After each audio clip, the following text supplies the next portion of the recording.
Les exigences de sécurité du prince Harry ont été évaluées par un spécialiste de la sécurité lors d'un entretien rétrospectif.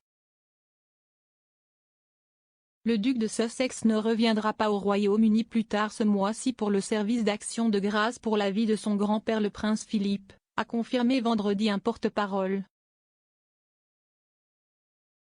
Harry ne reviendra pas pour le service du 29 mars à l'abbaye de Westminster, mais son porte-parole a confirmé qu'il prévoyait de rendre visite à la reine dès que possible.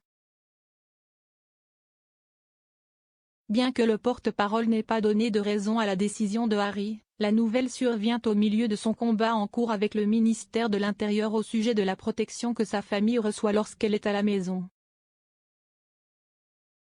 Son équipe juridique a déclaré qu'il ne se sentait pas en sécurité en amenant ses enfants au Royaume-Uni après avoir été privé de la protection de la police financée par les contribuables, bien qu'il ait proposé de le payer lui-même.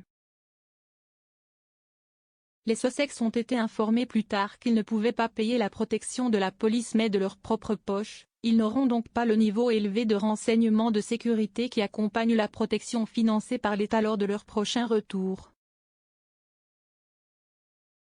Alex Bomberg, un expert britannique du renseignement, a suggéré que le débat sur la sécurité de Harry était regardé dans la mauvaise direction. S'adressant à LBC en janvier, il a déclaré « J'ai peur de penser que cela est regardé dans la mauvaise direction, si je suis honnête. » Harry est un prince royal de Grande-Bretagne. Il est le prince Harry. Il est toujours un prince de Grande-Bretagne.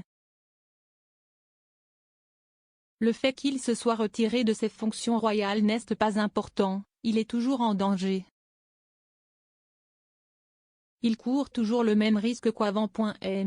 Bomberg a expliqué que l'équipe de protection de Harry aux États-Unis porte des armes à feu et n'est pas nécessairement qualifiée pour travailler au Royaume-Uni. Il a poursuivi, ils n'ont pas la capacité de porter des armes à feu au Royaume-Uni s'ils sont venus au Royaume-Uni. Bomberg a fait valoir que Harry devrait avoir droit à des agents de protection de la police, et que ceux-ci devraient également travailler pour les Sussex en Californie. Il a dit « Je crois qu'il y a droit, oui. S'ils sont prêts à assumer eux-mêmes une partie des coûts, alors s'y est très bien.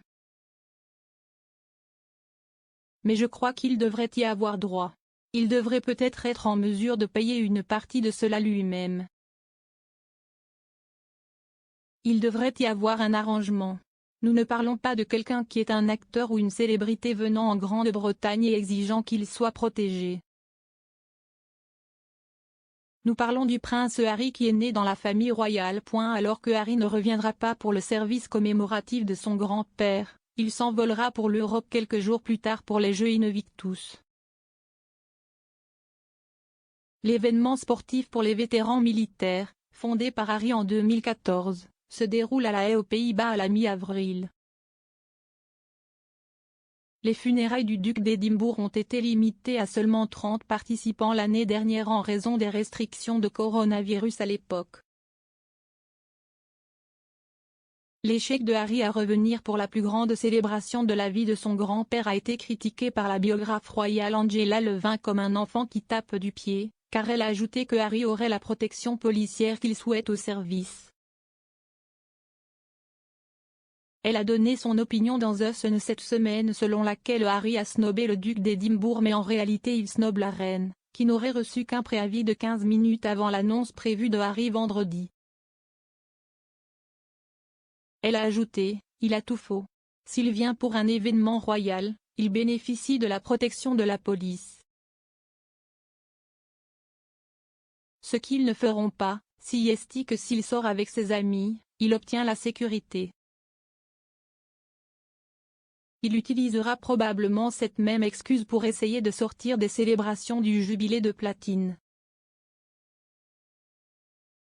Il s'agit de moi plutôt que de faire tout son possible pour sa grand-mère et de lui montrer qu'il tient à lui. Il se comporte comme un enfant qui tape du pied.